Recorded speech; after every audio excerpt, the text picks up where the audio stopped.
Civil War 2020.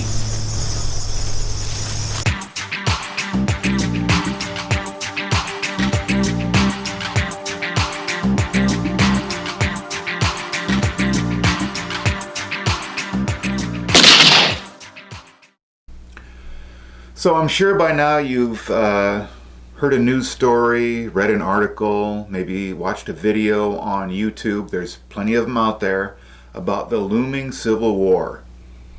Usually these feature some numbskull who really can't decide whether it's going to be insurrection against government authority or civil war against those leftist, socialist, Marxist, commie, pinko, or is it pinko commie, smarty pants, elitist, book learning liberals.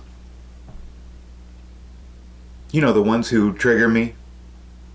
Look at what happened to our ancestors. Look at all this going on. Same rhetoric, the same hatred between neighbors, the same kind of encroaching government power into our lives. And quite honestly, I'm about over it. You know, I cannot consider that people that are other citizens in this country would think about taking other people's rights away because they have bad feelings. Well, preschoolers learn how to deal with their feelings. Kindergartners learn how to deal with their feelings. Grade school kids learn how, or at least they used to, learn how to deal with their feelings. So you feeling butthurt and you feeling bad is not a crime, okay? Other like gun owners like me and the tens of millions of other gun owners out there making you feel threatened, that's not a crime. That's a personal psychological issue that you as an adult are going to have to come to terms with. And if you're unable to do that, there's this thing called therapy. So go see a shrink, become a grown-up, own personal responsibility, and understand that our constitutional rights trump your feelings. And your feelings honestly don't matter.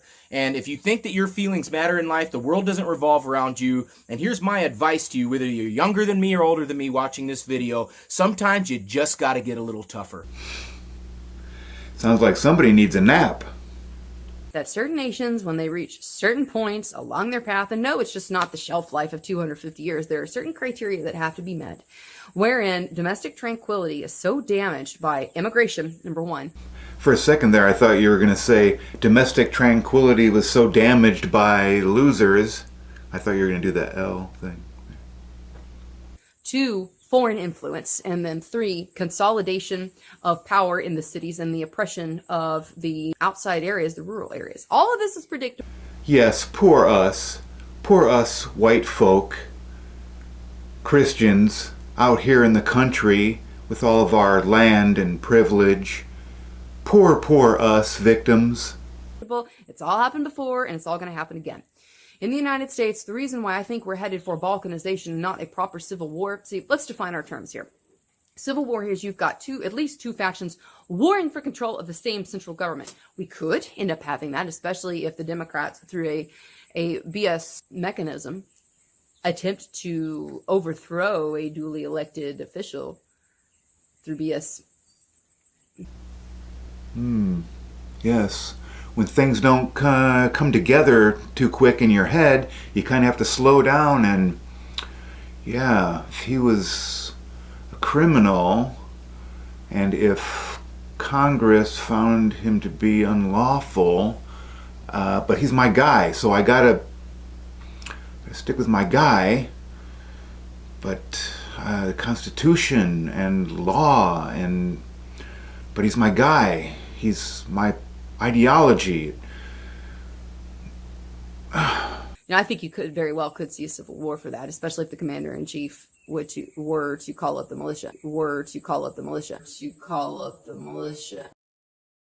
Yeah, if the president were to call up the militia. Hello, militia? Help? But America, I believe that the Democrats in the House of Representatives are going to try to seize power, seize the presidency. This is all going to be brought about through the media. The media will tell us it's okay that they did it. If they do it, millions of Americans, upon millions of Americans, are going to go to Washington, D.C.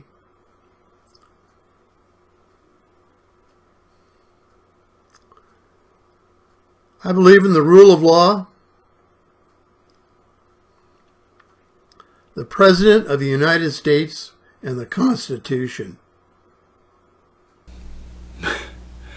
I believe in the rule of law, unless I don't like the outcome of the law, unless it doesn't favor me, then I'm gonna march on down to Washington.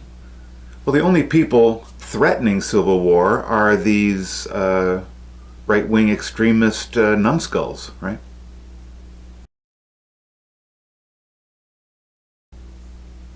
Confederates. I mean, let's call a spade a spade. They're Confederates. They want to seize control of the government, install their own leadership, I guess. Fuck democracy, right? So that they can get their way.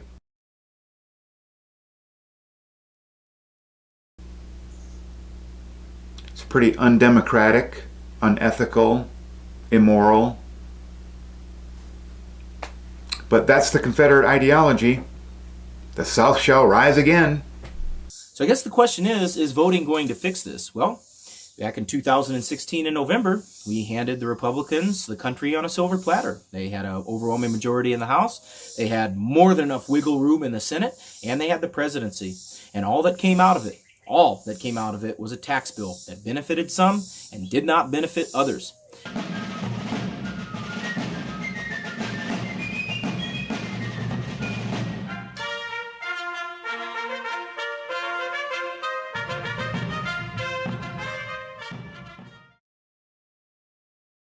Because I guess continually voting for these idiots that don't do what you want them to do, year after year, term after term, you keep voting these people back into office, and then you sit around and bitch that they never do what you want. I don't want to abuse a meme, but you know, the definition of insanity, one of the definitions of insanity is performing the same act over and over and expecting a different result. Yeah. Not saying that you're crazy, not saying that you Confederates are crazy, I'm just saying that you're not especially smart, apparently. If you don't like your representative, why do you keep voting him back into office? Oh, because he's the only one running against that liberal, and we can't have that liberal in there, so I'll just vote for the idiot again and again and again.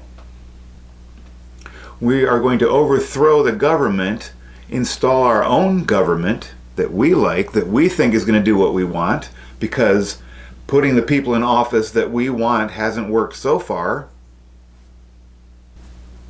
Come on. Intercession, prayer, being sensitive to things. Because folks, there are signs and wonders that are manifesting right now in the heavens. And all this has been talked about before, you know, in the scriptures. And I think that we need to prepare. Okay. So I recommend being prepared, not just practically in the physical realm, knowing how to defend yourself, being intimately skilled and familiar with the art of self-defense.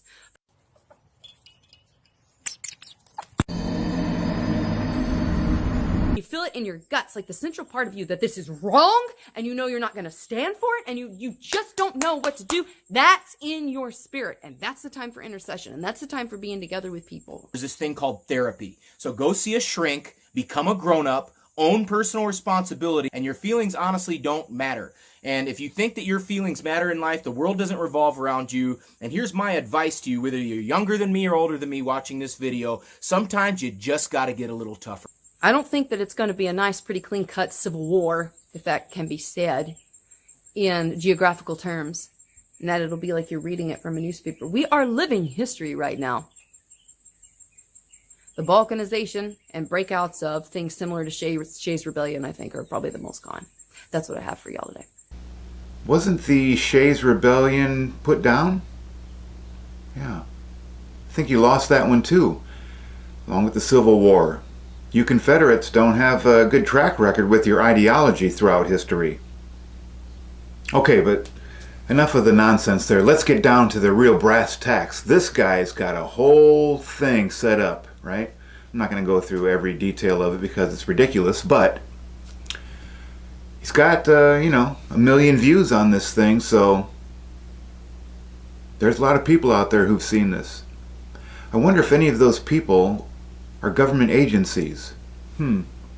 Federal and state law enforcement. Nah, they probably don't watch YouTube.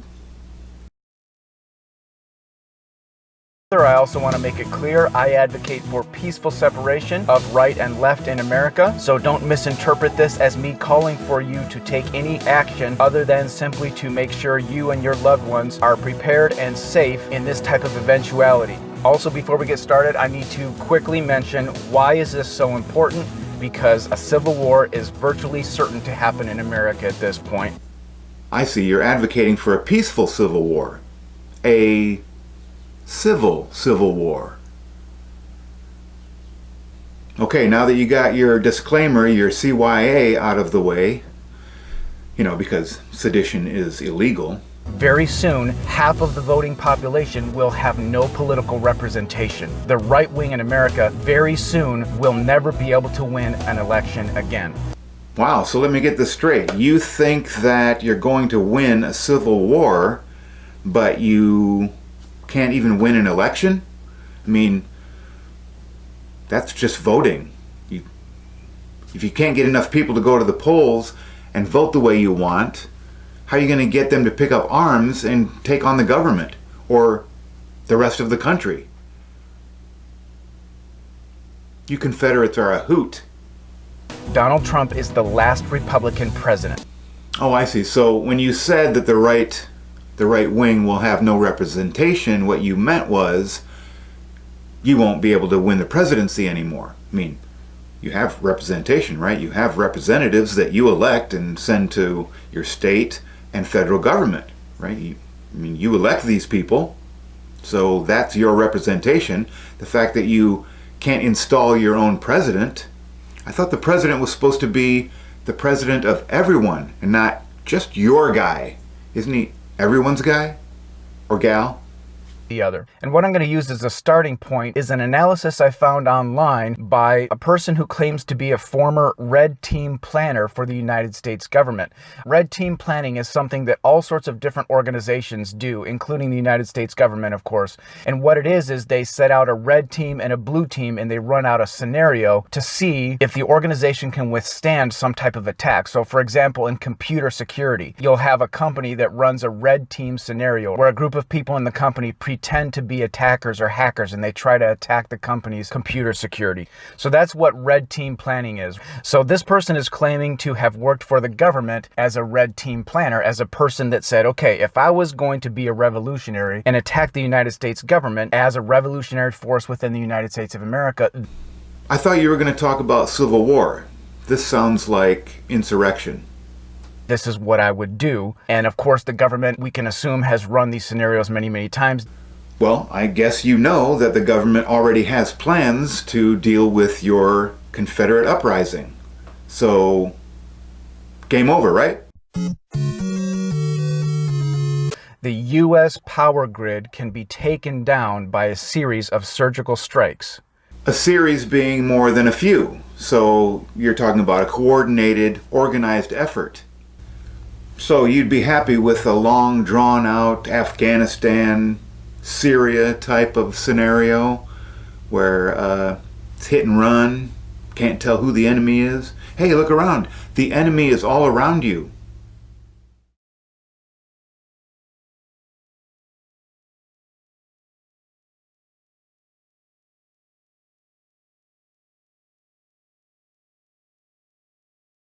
So you don't think that federal and state law enforcement, Homeland Security, national security teams, you don't think that they might be monitoring communications between Confederate groups, militias, people who, talk about the looming Civil War?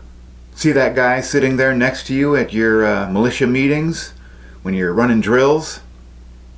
He's not a government plant, no. See that guy next to him there? Yeah. Your buddy who has the big mouth, likes to brag, he wouldn't say anything about the plans and organizations that he's so excited to get going. Ooh, we're planning to hit the local power station. That's how tough we are. We're badasses. We're operators. Yeah, he wouldn't do that. He wouldn't sit down at the local bar and get drunk and tell everybody. 30% of the American population will actively revolt. And he says this alone is enormous and damning. Historically, you only need 10% of the population to actively participate in a rebellion to successfully overthrow the establishment. We only had 15% of the population actively attempting to throw out the British during the Revolutionary War. Roughly 70% of what remained was neutral and simply stood by. Wait, so the 3%ers are wrong? Because they think that only 3% of the population engaged in the Revolutionary War. You Confederates kind of need to get together on this stuff so that, you don't sound ridiculous. By contrast, 30% of Americans in modern America would support a revolution to stop their own government if it happened tomorrow. That's how discontent the people are and how much the people don't support the government. I mean, you keep talking about the government, so I can only assume that you're talking about the government involved in the Civil War, in that you would be against the government and the rest of the population. You Confederates against everyone else. According to economic data for 2018, there are about 210 adults working age, 15 to 64, and you're talking about your 10 to 15 million. That's going to leave, around 200 million people that aren't on your side. Maybe you meant that 30% of your Confederate brethren would actually participate. That sounds a little more reasonable. And I think 30% is probably high, because I think, church on Sunday, got fishing on Saturday, got to go to work on Monday, got a party Friday night. I don't see how I'm going to fit a civil war or an insurrection into my schedule. American people better wake up, get here, and fight for your country! Right now! It is on! What you gonna do? What you gonna do when the militia comes after you, FBI? Oh yeah? How many showed up to your party? Because your militia websites were all touting there's going to be 5,000 showing up. It was about 80, right? The call to arms drew out 80 people. How about that big march you're going to have in Washington? Hundreds of thousands of patriots were going to show up. About 100, including women and children. Yeah. That's probably why we haven't had this new civil war yet, because people don't want to fool around with this nonsense. And if you make life difficult, if you make life rough by taking out power stations and taking up the time of law enforcement to fool around with you guys, they're going to be pissed. They're not going to join your cause. They're going to be angry at you. What happened to the last 8 years? Or the 8 years that the black guy was president. What happened to your Civil War? I mean, there was always the threat of, coming to get your guns. Wasn't that your opportunity? I mean, wasn't the wrong guy in the presidency? Why didn't you take over the government then? So let's look at the numbers. 62 million people approximately voted for Donald Trump in 2016. Hold on. You said 62 million, but you printed out 65 million Confederates. Lie, cheat, and steal, right? So, most Trump voters have guns, and many of them have lots and lots of guns, and lots of bullets. Roughly 400 million guns in America and 8 trillion bullets. The great majority of that is in the hands of Trump voters. Okay, well, yeah. It's true that you Confederates probably do have more guns than the rest of the country. I mean, I have a few guns, but I'm one person. I can only shoot 1 or 2 at a time. Yeah, there's a lot of people out there who have firearms, and they're going to defend themselves if they're attacked. Doesn't mean that they're going to take up arms because you shout and scream about not getting your way. So let's get back to our question. Would every one of these 65 million Trump voters actively revolt? Well, probably not. You've also got your hover-round scooter brigade, right? Because a lot of your Confederate compadres are older, sick, they gave themselves diabetes and they're on disability, that government welfare stuff, because they couldn't keep their mouth shut and shoveled ice cream into it until they got diabetes, right? So, beep, beep. But you could say that the vast majority of Trump voters would love to see the swamp drained and are totally sick and tired of what our government and our system has become. Let's also keep in mind that the time is going to come when their choice is going to be to take action and revolt against the government in some way, shape, or form, or lose everything they value and be ruled by crazy social justice warrior commies forever. Seems kind of odd that I would have to explain democracy to you constitutionalists. Okay? When you vote for someone and they go to Washington and then don't do what you want them to do, you don't vote for them again, right? You vote for someone else. And you tell them that if you don't do what I want you to do when you get there, I'm going to vote you out next time and vote somebody else in. That's how it works. But see, democracy doesn't really work for Confederates because you want things that only you want. You don't care about what other people want. You don't care about the majority. You only care about yourself. This is the Confederacy, right? It's all about selfishness. What I want. I want the government to do this, and if they don't do it, I'm going to take up arms. Let's say 10 million on the low side, alt-right people who have already given up on political solutions. In this grassroots right-wing group, it's majority men, it's majority white, it's majority gun owners. If there were enough of you to matter, you would be able to vote in exactly the people that you want. Seems kind of clear to me that your Confederate ideology isn't what the majority wants. Otherwise, that's what we would have.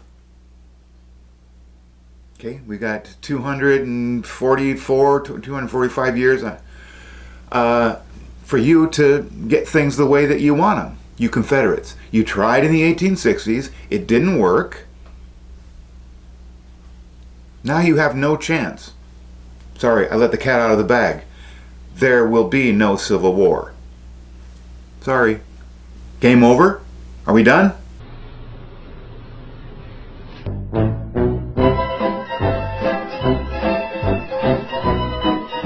So that's the current military.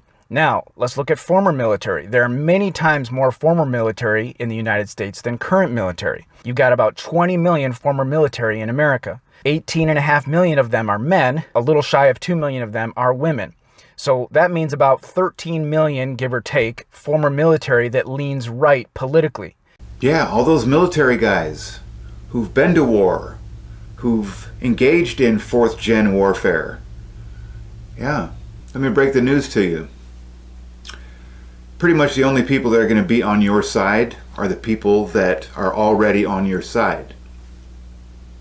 If people were motivated in your ideology, they would already be members of your militia, right? They'd already be there. Are we done yet? No? There's more? Says Russia has already publicly stated that it will support any rebellion in the United States against the establishment government and will send troops and aid to support the resistance. This is pretty self-explanatory. The last thing the government would need during a civil war is Russia breathing down its neck, but they would get exactly that. You guys are going to call on Russia. Right. How about North Korea too? Why not throw in Saudi Arabia? Hey, cozy up to Iran. Get any help you can, right? Doesn't matter. So you can install your government like they kind of do, right? Do you think we might ask for some help against these Confederate rebels? They have more guns than us, so hey, France, Germany, England, NATO, allies, want to help us out? Western liberal democratic nations? Game over? Are we done? Alright, so let's wrap this up. You numbskull Confederates are once again not going to win any civil war, and in this case, there isn't going to be a civil war. Let me make that clear. There will be no civil war. We're already balkanized, divided, right? Not geographically, but politically, ideology. So, go back to your mountain home, your country farm. I mean, I live in the country on a farm too. So I'm not putting down people who live out in the country, away from the cities. I feel you on that, okay? But I don't believe that I'm being harmed by immigration out here in the country. And anyway, I'm not going to convince you that your Confederate ideology is immoral, unethical, ridiculous. So let's just wrap this up. There will be no civil war. Just get back on your YouTube channel and cry to your compadres, your fellow Confederates. And the rest of us, hey, be safe out there. Get training, train with your weapon, just in case the nutbags, do some localized shit. And be kind to each other, really. I know I made fun of some people in here. I mean, of course we make fun of the Confederate ideology because they should be ashamed and we should shame them. That's one of the problems with society now, is that we don't shame people for idiocy and stupidity, and we don't tell people that their numbskull opinions are stupid, because everybody's got an opinion, everybody's entitled to their opinion. So, get training, be safe, be kind, subscribe, like, comment, all that stuff you know you gotta do. Thanks. Appreciate you. Back in camp, the mailman dropped off a cardboard box that made the men rant on YouTube. For in the box were dildos, not food or shirts or socks, but gummy bags of dicks. And some lube.